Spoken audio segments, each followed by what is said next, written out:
Entonces, lo que vamos a hacer ahora es, voy a regresar a la presentación.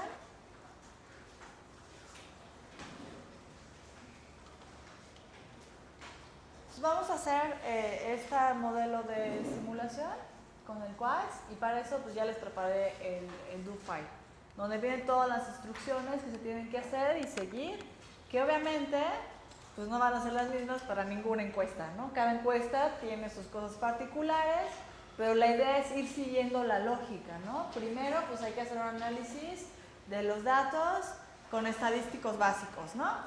Entonces, esa es la parte que ya vimos antes, ¿no? Entonces, la primera parte del do file hace eso. Entonces, voy un poco hablando de esto y regresándome al do file. Y aquí, ¿qué es un do file? Un do file es un archivo, ¿sí lo vieron, no? Que va a correr, que nosotros vamos a ir programando, escribiendo y el Stata lo va a ir haciendo.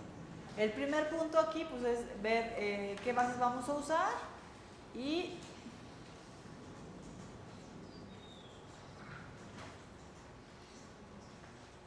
la ubicación, eso es muy importante, ¿no? Saber dónde está la ubicación de nuestro archivo para que corra. Entonces igual todos chequen cuál es la ubicación de su archivo. Creo que todos lo pusieron en el escritorio. Está dentro de la carpeta Cursos de Colombia. Entonces creo que esto les puede servir para todos, ¿no? C, user. Por ejemplo, para Mac funcionan al revés las diagonales. Entonces ahí ojo, porque ese era mi caso, que no sabía por qué no funcionaba. Y ya, y después aquí toda esta parte de estadística básica que hicimos, renombrar algunas variables, generar los grupos de gasto, generar quintiles, hacer algunas gráficas que nos puedan ser útiles y ya. Y después ya llegamos a la parte un poco más complicada. So, el punto 2 del do file es que une las bases de gasto con las de hogares. Entonces, como les decía, tenemos en la base de gasto el gasto específico, ¿no? De cada una de las variables, y en cambio la de hogares no tiene los tan específicos, tiene como grandes rubros, pero por ejemplo si yo busco gasolina no lo voy a encontrar, voy a encontrar transporte y así, ¿no? Entonces por eso hay que unir estas dos bases para poder decir, este hogar consume tanto de gasolina. Entonces para eso, aquí el do file dice, pues aquí vamos a unir las bases. Primero vamos a renombrar variables para unir con bases de gastos, entonces que se llamen igual y cuando haga el match entre las dos bases sea el mismo nombre de la variable, ¿no?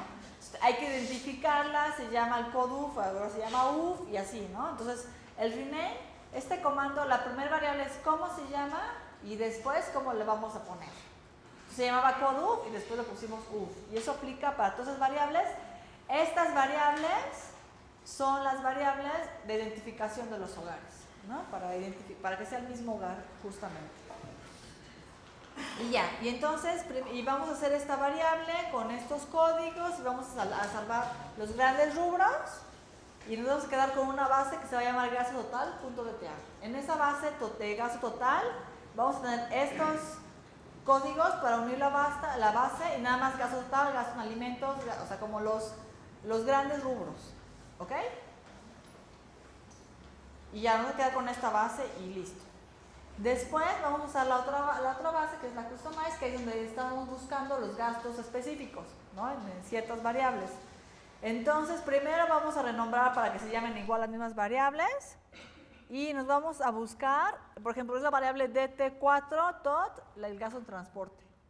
Y la variable DT42 es el gasto en gasolina, ¿no? Entonces, estas variables, ¿por qué escogí esas variables? Ya les había dicho. Que nada más es transporte urbano, gasolina, electricidad, gas.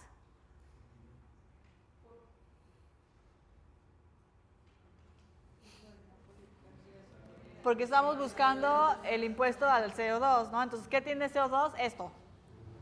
¿Vale? Entonces, acuérdense que no voy a hacer un sistema de demanda con los 8 rubros, sino me voy a quedar con las variables que me interesan. Por eso escojo estas, ¿no? Si hubiera más información, de hecho, habíamos hecho un ejercicio también con el alcohol, con el biodiesel, pero como muy pocos consumían, no salía significativo, entonces mejor lo quitamos y nos quedamos nada más con esos grandes rubros, ¿ok? Y después pues vamos a poner etiquetas, ¿no? Para que no se nos olvide después quién es y ya. Y ahora vamos a tener esta variable, esta base de datos que se va a llamar gasto de energía, que no vamos a tener esas variables. Entonces voy a ir como selecciono variables y hago bases chiquitas. De la otra base de datos selecciono variables y hago una base chiquita.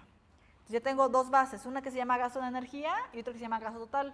Y ahora sí lo que voy a usar es de nuevo uso la base de gasto total y uso este comando merge, que lo que hace es unir las dos bases. ¿Con qué criterios? Pues con los criterios de identificación del hogar, me unes esto y ya voy a tener todas las columnas de las dos bases en una sola base, que ahora se llama Energía 2008. Entonces, hasta ahí vamos. Déjame ver qué más seguía. Ok, ese es el punto 2. Ok, entonces, eso hace el do file. El tercer punto es cambiar los missing values por 0, porque eso es importante, ¿no? Porque un valor missing puede ser, es el puntito y no es el 0. Y en este caso no podemos tener la base así como vacía y hay que llenar los puntitos con valores 0. Entonces estamos un poco suponiendo que aunque no contestó, está consumiendo 0. O sea que la no respuesta quiere decir no consumió. ¿Ok? Y entonces ya reemplazamos y vamos a usar este comando que es de programación, de que para cada variable X, en las variables de transporte, de gasto urbano, gasto en gasolina, no sé qué, vamos a reemplazar por un 0 si la variable me está dando puntito. Ese puntito es el missing value. ¿Para qué? Entonces ya con eso todos los puntitos que estén en esas variables que tengan punto se van a convertir en ceros. ¿Ok? Ese es el punto 2. El punto 3 es determinar el porcentaje del gasto en cada uno de los rubros de interés, que son alimentos, gas, electricidad, gasolina, transporte y otros. Aquí es muy importante. Estos sistemas de demanda funcionan únicamente solo sí, súper estricto, sí. La suma de los porcentajes de los gastos es igual a 1.000000, o sea, 1. Si te pasas en un decimal ya no funcionó, ya no jaló. Entonces, para eso, el diferencial en el rubro de otros, que es todo lo demás, en lugar de sumarlo, lo que hacemos es 1 menos lo que gastó en eso. Porque si no, ya no jaló. Y entonces nos pasaba mucho de que no jala y no jala y no jale, ¿por qué no? Hasta que vimos que no es 1.001, ya no funcionó. Es 1 exacto, no hay más. ¿Ok? Entonces, por eso, ese último rubro de consumo, que es todo lo demás, se saca como el diferencial. ¿Ok? Entonces, aquí generamos el siguiente es generar la variable, que es la proporción de alimentos, como el gasto de alimentos entre el gasto total. Y así para cada una de las variables de interés. ¿Vale? También hay algunas cosas, y aquí el de otros es el diferencial 1 menos el porcentaje en alimentos, menos el porcentaje en gas, en electricidad, en gasolina y en transporte. Ya nos queda el diferencial de lo que gastó ese hogar, en otras cosas.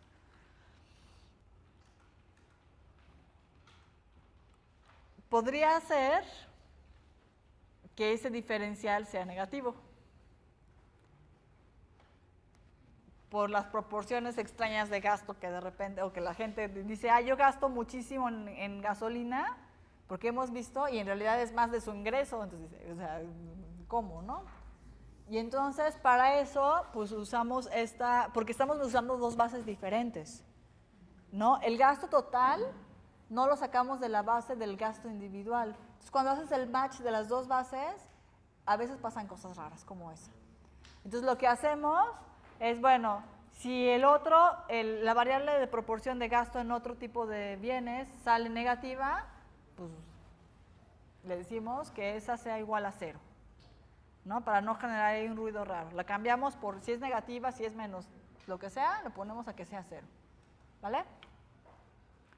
Y de nuevo aquí le ponemos etiquetas a todo. Y después aquí lo que vamos a hacer en esta parte es hacer una descripción, estadística descriptiva de mis variables, de cuánto gastan en alimentos, en gas, etcétera. Y después generamos la suma del gasto total, de los gastos en estos rubros, de nuevo para tener el gasto total bien, que sea exactamente 1. Entonces, de hecho, aquí se fijan, drop, si la suma no es igual a 1, entonces me la borras, porque si no, ya no jala. De hecho, no borramos muchas observaciones, posiblemente como unas 400 o algo así, ¿no? Pero bueno, porque pues, hay errores en las bases, en la información. Y después vamos a hacer aquí una gráfica que es igual de la anterior, de cuánto gastan los hogares en estos rubros, que no son los mismos rubros de los grandes rubros, sino son estos pequeños, ¿no? Y lo que vamos a ver es que otros, pues va a ser muy grande, ¿no? En todos los hogares, pero sí vamos a ver cómo cambia el consumo en gasolina y en electricidad y en eso. Y aquí tenemos estas gráficas. Después en la base, nosotros ya pusimos los precios y los incorporamos. Entonces vamos a generar los precios Stone. ¿Se acuerdan que les había platicado de estos precios? Entonces, hacemos el índice de precios para cada uno de los hogares de acuerdo a la proporción que gasta en cada uno de los bienes. Y ya tenemos este índice que es todo esto. Esos números son los índices de precios de alimentos, de electricidad, de gas, de gasolina, de transporte que buscamos en Brasil para ese año específico, entonces son los que usamos. Y listo, ya tenemos nuestro índice de precios Stone para cada uno de los hogares. ¿Ok? Y después lo dividimos ese entre la proporción de cada hogar, que es la variable que vamos a usar. Los números de los índices de precios al consumidor. Sí, no es un dato. Entonces, esa es otra parte que hay que hacer, ¿no? Buscar los índices de precios. Y ya. Y después hacemos aquí algo de estadística descriptiva. Ahora, déjenme regresar al PDF. El punto 5 era generar el índice de precios Stone. El 6 es deflactar el precio de cada rubro con el índice de precios, que eso ya lo hicimos. El punto 7 es, vamos a tener hogares que no consumen. Entonces, ¿qué precios van a enfrentar? Como cada hogar tiene un precio diferenciado, un precio ya deflactado con su propio índice de precios Stone, entonces, ¿qué precios van a enfrentar los hogares que no consumen? Porque si no les ponemos un precio, tampoco jala el programa. Entonces, hay que imputarles un precio específico, ¿no? Un precio que podrían... Entonces, eso lo hicimos de acuerdo a algún, por ejemplo, ¿cuál es el precio que enfrentan los primeros percentiles? Entonces le ponemos ese precio, ese índice de precios, ¿no? Entonces es imputar, y aquí viene la cuestión de, pues no es igual, no es el mismo porcentaje, para unos bienes es como el 10% y otros la mitad de la población, ¿qué precios se enfrentan? Entonces un promedio y ese es el que le imputamos a esos hogares que tienen un consumo cero en esos bienes, ¿ok? Eso ya es así como trabajo de análisis, de revisar qué proporción de gasto gasta, en qué bien tiene, y entonces, bueno, aquí podemos ponerle este primer percentil, o le ponemos 50, o le ponemos lo que sea, ¿no? De acuerdo a la estructura de gasto justamente que se usa. Después también, ¿se acuerdan que la función del QUAX, el ingreso estaba deflactado con el precio? Entonces había que hacerlo aquí. Entonces el punto 9 es que hace eso. Entonces vamos a regresar aquí. Aquí está que si imputamos los precios, y aquí está, hacemos el resumen, y entonces lo cambiamos y listo, ¿no? Y aquí ya vamos, por ejemplo, aquí pusimos el percentil 99, 90, y así va cambiando de acuerdo a cada uno de los bienes. Luego, aquí, esto es importante, esta nota. Este es un ejercicio de simulación. Para ahorrar tiempo, hicimos una selección aleatoria de 10,000 hogares. No nos quedamos con todos, porque con todos se tardaba 4 horas. Y con esta selección aleatoria de 10,000, pues creo que se tarda como 5 minutos, más o menos. Espero, depende de la compu. No se tarda tanto. También le quitamos el término cuadrático, porque acuérdense que es iterativo. Entonces le ponemos otra variable adicional y se tarda todavía más. Entonces quitamos el término, es un ejercicio, no son los resultados reales, ¿no? Para que sepan que esto no es como, los datos que nos van a salir no es la elasticidad precio real, ¿no? Porque pues es primero una selección aleatoria de 10,000 hogares, que además quedó bien porque está, y además, ahorita esto de aquí, por ejemplo, la selección aleatoria de este set seed, 1, 2, 3, 4, 5, es que a todos nos va a salir la misma selección aleatoria, porque está así como ligada a una semillita ahí, entonces nos va a salir a todos la misma. Si no tuviera esa semilla, cada vez que hiciéramos la selección serían datos diferentes, ¿ok? El 10% por quintil. Entonces, eso me garantiza que en cada quintil siga teniendo el mismo número de hogares, porque si no, a lo mejor del primer quintil se quedaba ahí como el 40 y así, ¿no? Porque era aleatorio, entonces puede pasar lo que sea. Entonces, por eso es aquí como este ejemplo, que es un ejemplo, nada más son 10,000 observaciones. Y después deflactamos el gasto, ¿no? Con el índice de precios. Y después tenemos la estimación, entonces ya me regreso. La estimación Quads por quintil y después las elasticidades. Entonces, como les comentaba,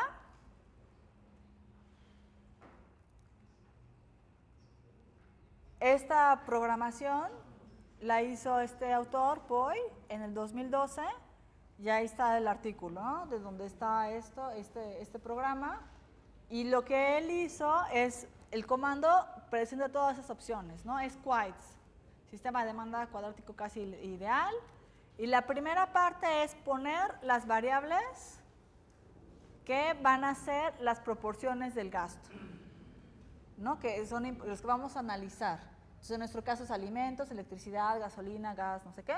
Entonces, las ponemos ahí todas en las proporciones. No esa va a ser mi variable como dependiente.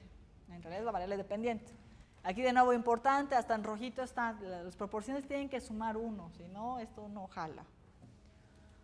Después podemos tener estos que a lo mejor los vieron cuando vieron el repaso en Stata del if o el in, ¿no? Si los quiero restringir a algún nivel de ingreso o a algún grupo en específico, ese tipo de cosas. Después tiene esta variable ANOT, que sería como el valor alfa del alfa cero, de la constante, del modelo. Se supone que se tendría que estimar también, pero si se estima, también si se tarda 4 horas, se puede tardar 8.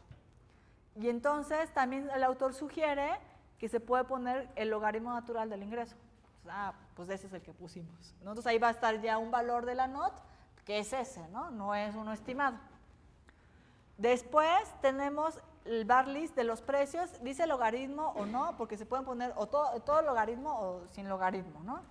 Y si lo ponemos sin logaritmo, pues van a ir los precios tal cual de cada uno de los bienes. Si primero puse alimentos, entonces el primer bien, el primer precio tiene que ser el precio de alimentos. Si después puse gasolina, entonces el segundo precio tiene que ser la gasolina.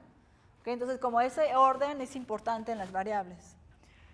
Después tenemos la otra variable que es el gasto, el expenditure. Entonces tenemos que puede ser directo o también en logaritmos. Entonces podemos ponerlo de las dos maneras. ¿Quién es el gasto? Y también sigue la parte de poner variables demográficas, que aquí es donde ponemos que lo haga por quintiles. Entonces me va a salir un modelo general y después va a ser modelos por grupos de ingreso. ¿Ok? Y aquí tiene la opción de no quadratic, entonces ahí ponemos o lo quitamos si queremos que sea cuadrático o no cuadrático. El no log, ese hace que no se vea todo lo que está haciendo. Si no quiero ver los resultados, que sea como dice Lalo, lo que se queda en Stata, lo que se hace en Stata se queda en Stata y no sabemos qué hay. Eso es el no log, pero nosotros sí lo queremos ver qué es lo que va a salir. Después viene esta de BCE, que es cómo queremos la matriz de varianza-covarianza, si queremos normales o queremos coeficientes robustos o no sé qué. Y después la última opción es el level, el nivel de confianza que queremos los estimadores, ¿no? De entrada creo que es el 95%. Ajá, 95%. ¿Ok? Entonces, después, eso ya está aquí puesto en nuestro quiz. Entonces, fíjense, es una línea, quiz, las proporciones, coma. Aquí le pusimos de opciones que no lo queríamos cuadrático.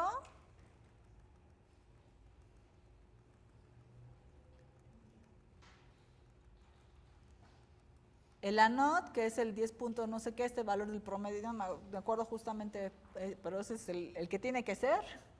Los precios, igual ordenados de la misma manera.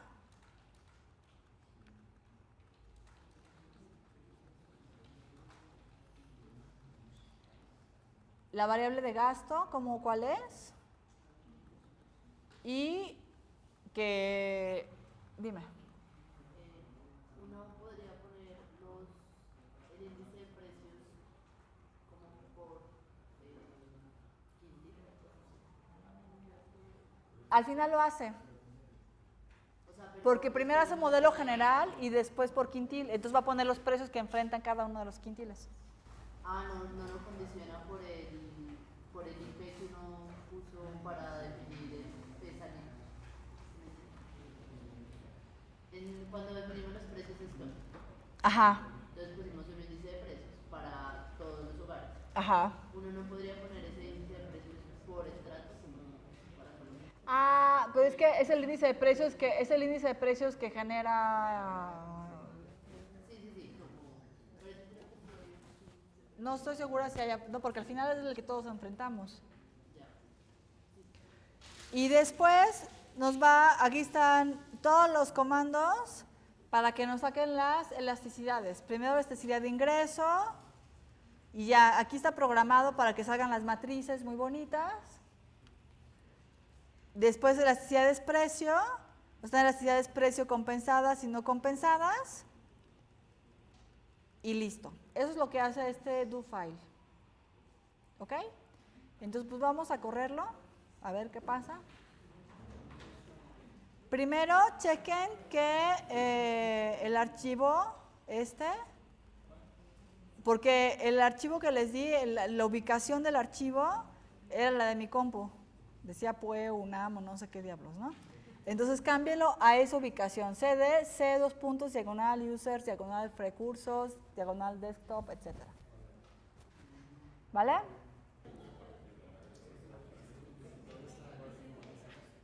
Y le dice uno correr y ahí Hay que cambiarlo al 16 porque si lo veo, ahí dice users, PUE, no sé qué, que ese es el de mi compu.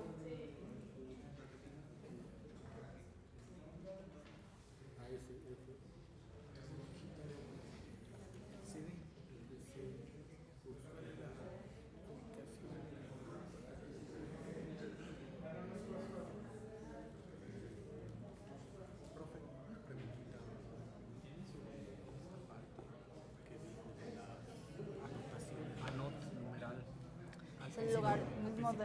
Ajá. Había dos etapas, una que había que estimar. Ah, no. En este caso no es de dos etapas, es de sistemas de ecuaciones. El del otro es otra cosa completamente, que no vimos, nada más era, existe esta otra forma.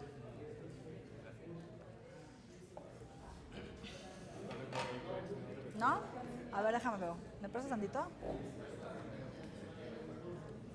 Todo el resto me corrió, pero cuando llegué me meto error. Entonces a lo mejor habrá que instalarla. Porque el de POI y yo como ya lo tengo todo instalado,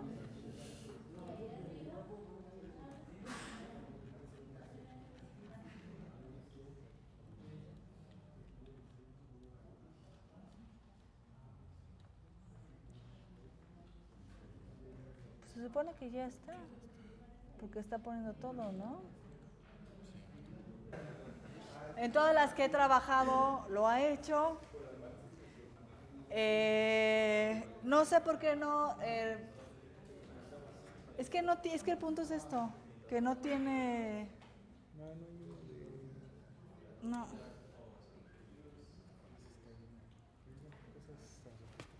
El quinto quintil no O sea, puestos de... No. Sí, sí. Bueno, aquí ya empezó a estimar, y entonces aquí está haciendo las iteraciones, y dice ahí iterando, iterando, iterando, iterando. Entonces en algún momento va a sacar las elasticidades, y ahorita se las voy a enseñar, ¿no? En todas las computadoras que he hecho esto, ha funcionado.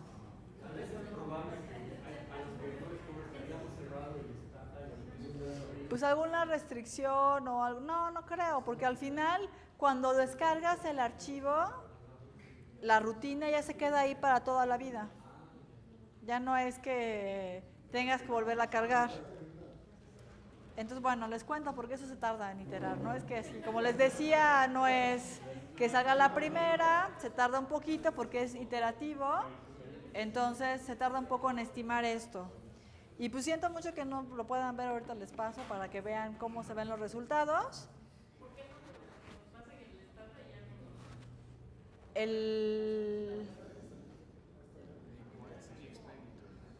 Ajá, no sale, ¿no? No, eso tampoco. Como para intentar. Sí, no, porque obviamente si no te corre el Quites no te va a bajar las elasticidades porque no estimó el sistema de demanda antes. Ajá, las elasticidades las estima a partir del sistema de demanda, ¿no?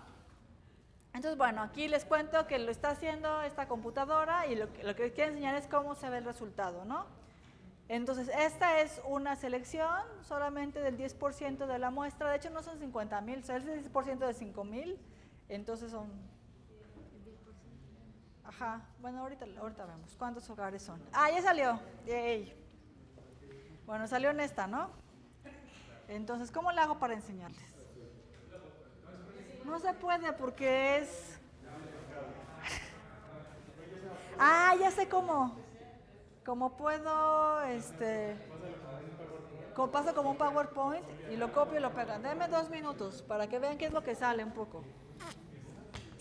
Lo que vemos es que el número de hogares por quintil es más o menos parecido, ¿no? Es una selección aleatoria, entonces estamos hablando de 243,000 hogares, 1,000,000 más o menos en promedio, ¿no? En cada quintil. Entonces la selección aleatoria estuvo bien porque más o menos el número de elementos en cada quintil son parecidos, ¿ok? Entonces aquí ya uno hace el Quites y sale esto. Lo que vemos aquí es que en este caso solo hizo 5 iteraciones para poder encontrar, ¿no? Entonces fue rápido porque son pocas observaciones, porque quitamos el término cuadrático y entonces lo hace más rápido. Entonces lo primero que sale es ¿cuántas observaciones tenemos? 4,949 observaciones. Tenemos esta demográfica que va a hacer alusión a que son las variables de quintil.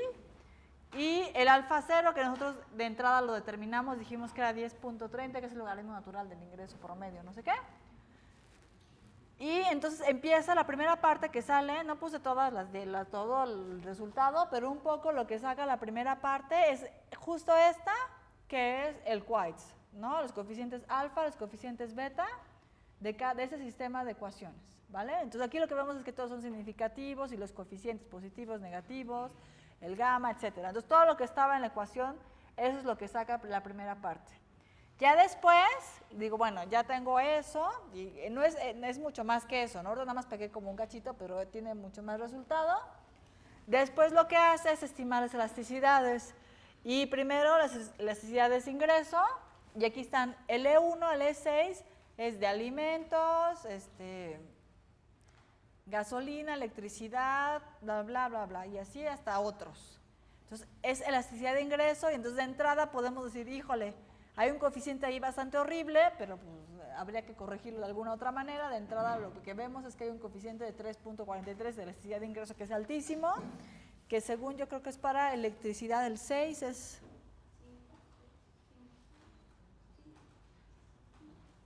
electricidad, ¿no? De acuerdo al orden de los bienes.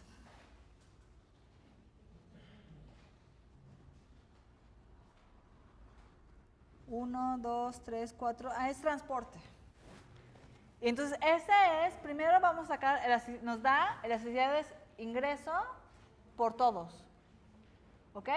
Después, nos da elasticidad de ingreso por grupo de ingreso. Para cada quintil, sácame las elasticidades de ingreso. Entonces aquí tenemos del primer quintil son estas y aquí tengo nada más el primero y del segundo quintil. ¿Ok? Y así nos da para cada uno de los quintiles. Y lo que sigue después son las elasticidades precio, las compensadas y las no compensadas. Y nos da estas matrices. Entonces tenemos una matriz para todos los hogares y después matrices individuales. Entonces, ¿cómo vemos esta matriz? Aquí, en el otro caso era muy fácil, porque la media esta es la elasticidad precio para cada uno de los hogares. Digo, perdón, para cada uno de los bienes, ¿no? De los grandes rubros.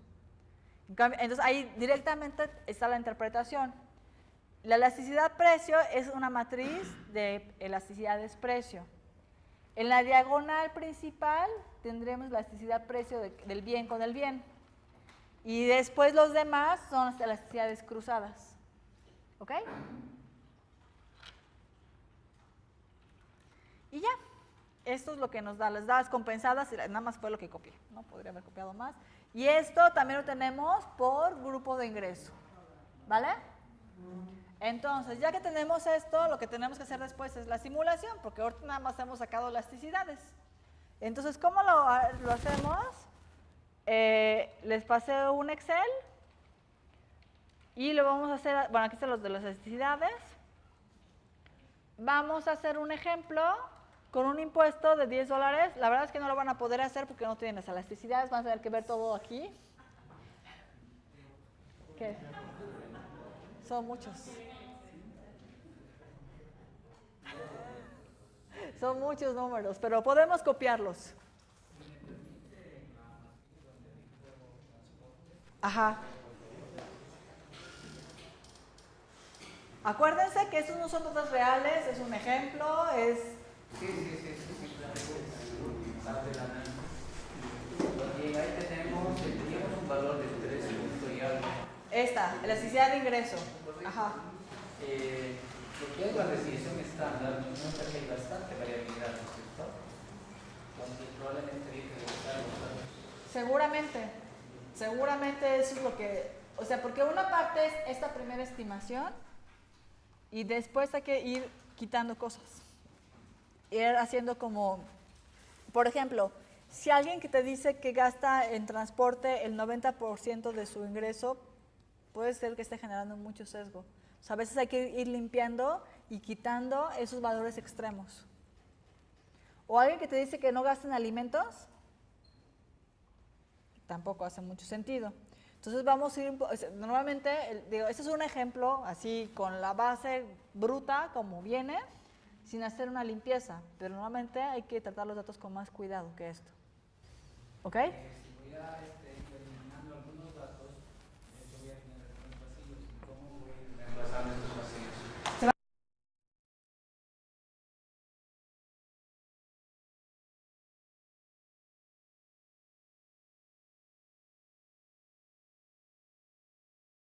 Está eliminando todo el hogar por completo, porque está generando como mucho ruido. Entonces se quita ese hogar porque pues, me dice que no gasta en alimentos y que el 98% de su gasto lo destina a gasolina, pues como que no. Entonces podemos ir quitando y limpiando las bases de acuerdo a eso. ¿Ok? Entonces, tenemos este escenario hipotético que van a ser $10 la tonelada de carbono. Entonces, ¿cómo voy a distribuir esos $10 a gasolina, electricidad, etcétera? Entonces, de nuevo fue lo que les platiqué en la mañana. Bueno, eso me lo voy a saltar. Esto, ¿no? Pues fue también de nuevo trabajo de investigar el contenido de CO2 en cada uno de estos, por kilowatt cuánto se encontraba.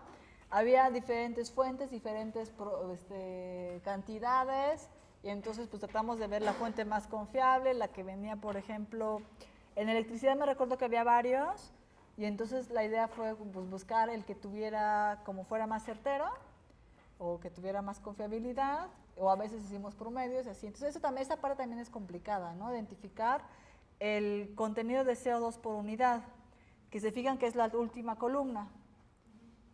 Entonces, eso tendríamos que ver. El precio que tenemos está en reales. Después, si queremos poner el precio de la tonelada en $10 la tonelada para que fuera como más ilustrativo, eso cuánto correspondía en reales.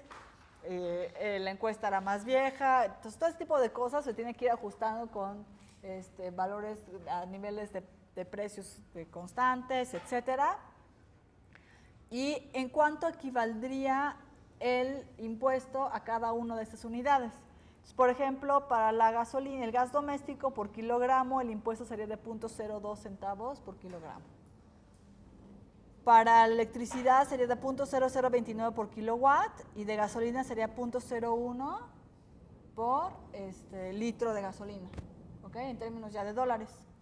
Y esto, pues les digo, se deriva del contenido de CO2 por cada una de las unidades. Entonces, tenemos este Excel, que ahí lo tienen, pero que está vacío, ¿no? Porque la idea era que sacáramos elasticidad, las copiáramos y las pegáramos. Tiene datos, pero no tiene todo, ¿no? No hay gráficas ni nada. ¿Sí? ¿En serio? ¿Entonces les pasé el que tenía lleno? ¡Híjole! ¡Híjole! ¡Qué barca! Perdón, les pasé entonces ya el archivo lleno. Esta, ¿no? Bueno, pues ya no tienen que copiar ni pegar nada, ya está todo listo. Lo que tenían que copiar y pegar única y exclusivamente es, primero nos vamos a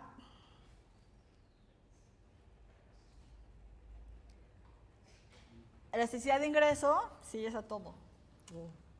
Entonces lo que tenían que pegar era lo amarillo. Eso era lo que tenía que estar vacío. Y tenían que pegar, o sea, muy mal. Bueno. Entonces, esto, si se fijan, viene del estado tal cual, lo copiamos y lo pegamos. De hecho, este Excel ya viene así listo como para copiar y pegar, copiar y pegar, copiar y pegar. Entonces, y aquí, ya después, en esta gráfica, en este cuadrito ya está puesto por quintil, elasticidad e ingreso de alimentos, gas, electricidad, gasolina, etcétera. Y después está una bonita gráfica, ¿no? Que acuérdense que este es un ejemplo y que los datos no están de todo trabajados, simplemente era como para indicar cómo se puede hacer esto, ¿ok? Lo que vemos aquí es que, por ejemplo, en el caso del transporte, la elasticidad de ingreso tiene una tendencia a bajar. Entonces, conforme aumenta el ingreso, no vas a consumir más transporte. En alimentos es muy constante, en otros gastos también, y en gasolina tiene un comportamiento así, ¿no? ¿Vale? Después, la siguiente pestaña tiene la elasticidad precio por quintil y tenemos las compensadas y las no compensadas. Entonces, de nuevo tenían que pegar en el amarillo, pero pues ya está pegado, ¿no? Y después, esta de aquí columna es los datos de la diagonal. Entonces ya estaba todo preparado para que... Y ya aquí están este cuadro con las elasticidades precio compensadas para cada uno de los bienes. Y aquí abajito hay una bonita gráfica.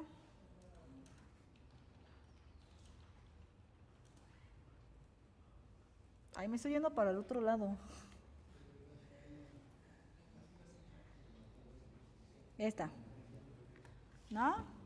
Entonces, de nuevo, hay cosas muy extrañas aquí.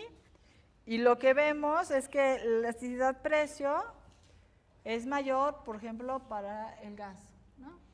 Para todos los quintiles, lo que presenta el mayor elasticidad precio de este ejercicio. Después la electricidad y los alimentos tienen una elasticidad precio bastante similar y sí cambia entre los diferentes grupos de ingreso. Digo, no voy a tener mucho en la explicación porque no tiene mucho sentido, ¿no? Después tenemos la elasticidad precio no compensada y ya nada más había que pegar y ahí está, y está la gráfica, ¿ok? Y aquí tenemos, por ejemplo, un caso raro de que tenemos en el último quintil elasticidades precio positivas, ¿no? Bueno, yo si hiciera esto y diría, no, pues eso está mal, hay que ajustar algo, porque esto no funciona como está. Pero bueno, ¿vale? Y luego ya nos vamos a la pestaña de gas doméstico.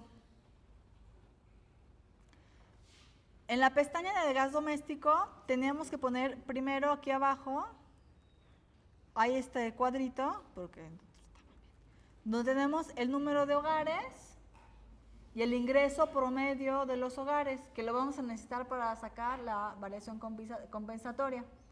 Entonces, esto, el Stata tenía ahí un punto en la programación para que nos diera este cuadrito, que de hecho salió, ¿no? No se los puse, pero ahí salió. Y ese es el número de hogares por quintil y ese es el ingreso promedio. Ah, no, sí se los puse en el PowerPoint, de hecho, ¿no? Que eran esos valores. Y entonces, ya nada más sabíamos que llenar una vez aquí, ahí abajo el ingreso y todo lo demás se iba llenando. Porque esas necesidades de precio pues venían de la otra hoja, entonces ya se llenaba todo solito. ¿Qué tenemos aquí? Tenemos como el índice de precios generales, el índice de precios del bien, la necesidad precio y esta de aquí es el índice de costo de vida. Tenemos para la situación inicial y la siguiente, de aquí abajo los siguientes renglones, es cómo cambia el índice de costo de vida con el impuesto.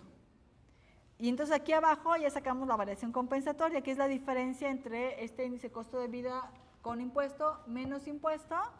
Y ya tendríamos aquí, pues la diferencia es de 2.16. Es súper poquito, ¿no? 2.16. Dime. ¿Ok? Ahí está puesto, es una fórmula, ¿no? Que es el logaritmo de los precios más el logaritmo de el ingreso por los precios del bien elevado a la elasticidad precio menos 1. El índice de costo de vida. Ajá. ¿Qué, perdón? En la última columna. De hecho, ahí está la fórmula. Y en el PowerPoint estaba la explicación. ¿Vale? Y entonces sacamos el índice de costo de vida antes y después del impuesto. Y ya después, eso es la variación compensatoria, que está aquí abajo, que es esta diferencia.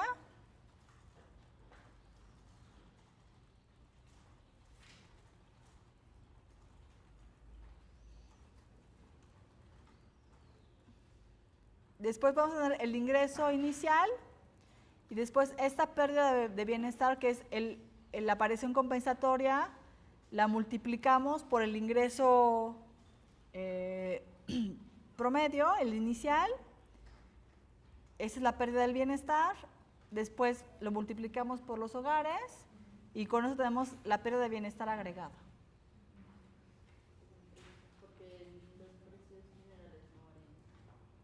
Porque el impuesto se ve solo sobre el precio del bien específico. Y el índice de precios se mantiene constante. ¿El índice de precios no se calcula también con ese bien? Sí. Pero podría neutralizar, ¿no? Uh-huh.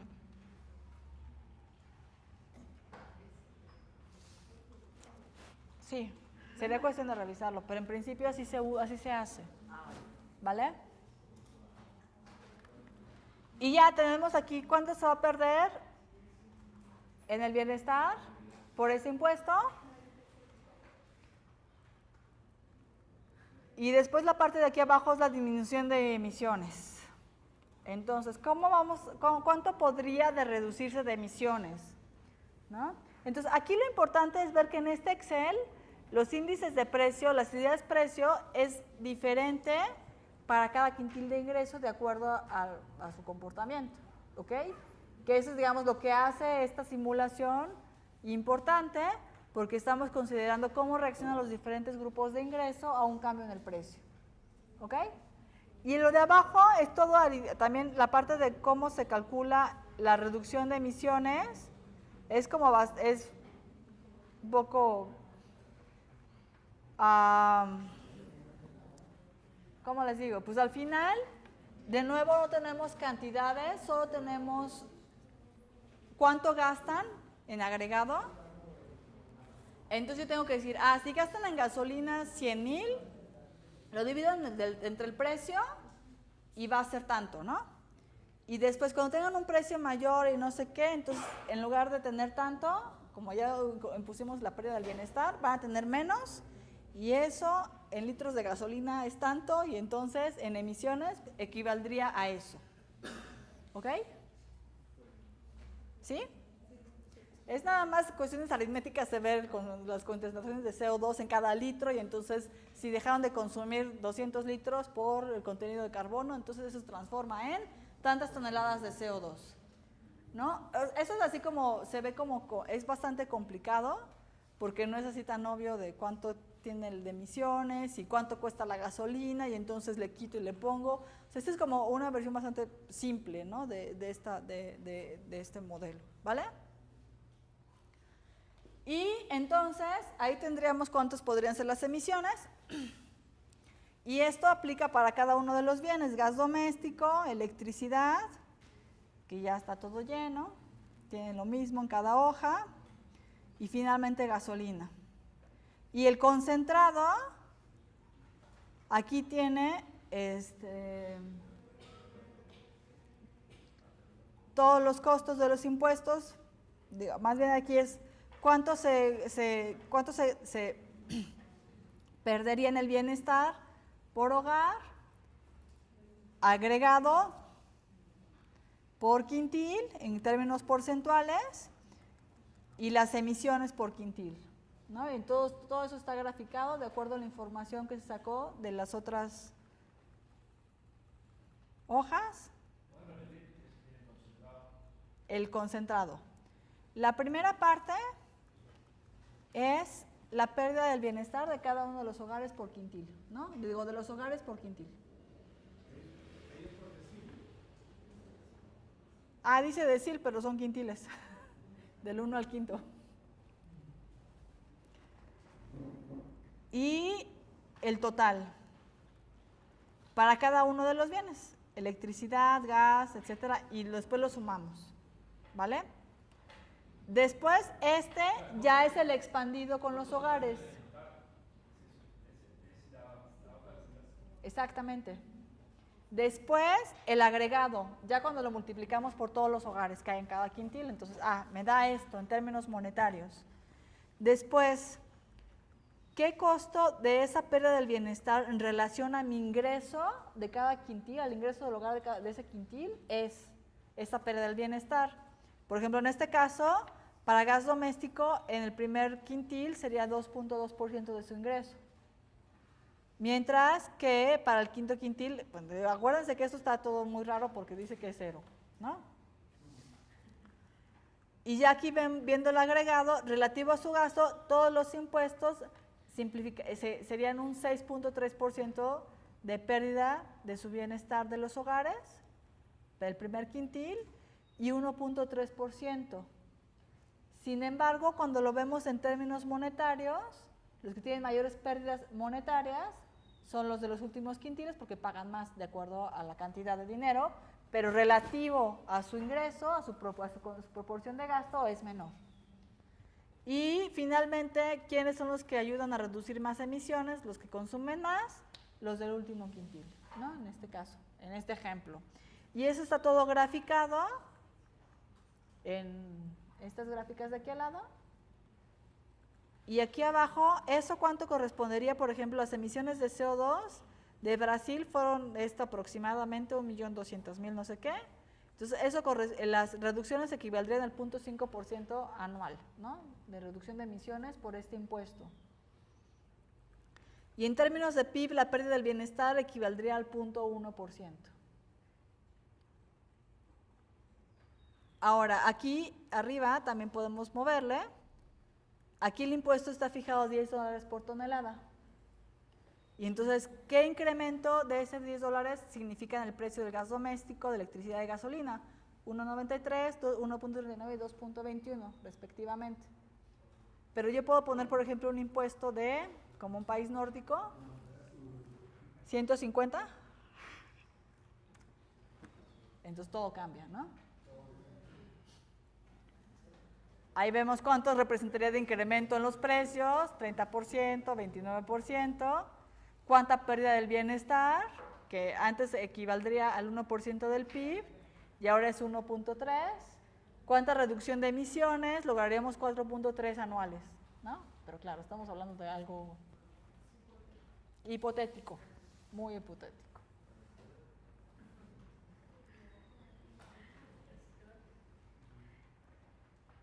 Entonces no sé si tengan dudas, digo, eso está muy platicado, todo lo que está atrás, el Excel está muy divertido, ahí pueden jugar y ver qué hay en cada columna. En realidad las únicas fórmulas que están así como, ¿y esta de dónde salió? Pues es el índice de costo de vida. De ahí en fuera, todos los demás es cuestiones aritméticas y, por ejemplo, las concentraciones de CO2 en cada uno de los bienes, pues lo sacamos de otras fuentes. Ya está incorporado ahí, por eso cuando pongo un impuesto, el cambio porcentual en el precio es diferenciado, ¿no? No es el mismo porque no tiene el mismo contenido de CO2. Entonces, como les dije, esta es una herramienta, puede ser muy útil, puede tener muchas aplicaciones, es algo complicada, pero también es muy divertida, sobre todo cuando uno está viendo las bases de datos, ver la información, analizarla, revisarla, quitar datos que sobran, poner y así. Y acuérdense que también estamos viendo nada más la parte del consumo, ¿no? Toda la parte de las empresas, de qué va a pasar, eso es otra parte, o sea, otro análisis completamente. Nos quedamos en los hogares, ¿cuánto podrían perder en su bienestar por un impuesto al CO2? ¿Ok? Entonces... Estos resultados también se pueden ver en la distribución del ingreso, los efectos de la pobreza. Exacto. Sí, también se podría ver. ¿Se acuerdan de la otra que vimos, no? La de que vimos el Gini antes y después. Entonces, aquí tendríamos que ver un poco qué ingresos usaríamos del después para hacer un análisis de distribución de pobreza, del ingreso.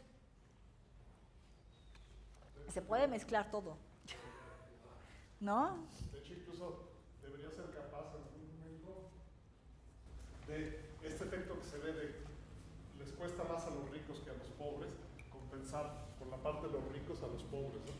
Y ver cuál es el resultado final que tendrías. De hecho, ese es otro análisis, ¿no? Si quisiéramos poner, por ejemplo, ¿qué hago con la recaudación? Si quiero subsidiar transporte, entonces es otra simulación, ¿no? Si regreso y quito y regreso, ¿cómo se va a ver eso, no? sí, porque de hecho podrías, lo que hoy uno está viendo con estas cosas es que en realidad uno puede ir incorporando políticas fiscales verdes mucho más dinámicas, porque bueno, ya sabemos a qué grupo socioeconómico te está pegando, cómo podríamos compensar eso, a través de qué, si es a través de transferencias directas, si es a través de lo que decía Karina, ¿no? En realidad lo que hacemos es que le damos el invento, ¿no? Le pasamos el subsidio al transporte público, entonces el efecto se ve ahí, o se lo pasamos a la parte de alimentos o lo que sea, ¿no? Entonces hay todo un conjunto de análisis de este tipo que está permitiendo tener mucho más idea clara de cómo le están pegando la parte fiscal, que estaría pegando, digamos, fiscal verde al conjunto de la economía. Hay dos grandes críticas normalmente a los efectos fiscales verdes, ¿no? Uno es el efecto regresivo que puede haber, y dos, el efecto a la competitividad internacional, ¿no? Esto es, sobre todo las empresas que en muchos casos son altamente emisoras de CO2 o lo que se esté grabando en su momento, en general se, digamos, plantean que perderían competitividad por esto, ¿no? Hay diversas estrategias fiscales, por ejemplo, desde aplicarles, no tasarlas a algunas empresas, ¿no? Reina ya no habló de esto, por decir, bueno, las industrias intensivas quedan exentas del pago al CO2, o se les da un subsidio, se les da un periodo de gracia para adecuarse, etc., ¿no? Pero es a través de esto que se generan muchas de las políticas fiscales para tratar de identificar hacia dónde va, digamos, cuál sería el efecto potencial de algunas de estas medidas, ¿no? Hoy en América Latina empezamos a entender mucho mejor todos estos efectos. En realidad, regresando a la gráfica inicial, cuando vemos cómo se veía, por ejemplo, estas gráficas para países desarrollados, la estructura de gastos, se ven un poco distintas, obviamente en términos sí de alimentos, pero por ejemplo se ve normalmente que la parte de electricidad es mucho más pareja y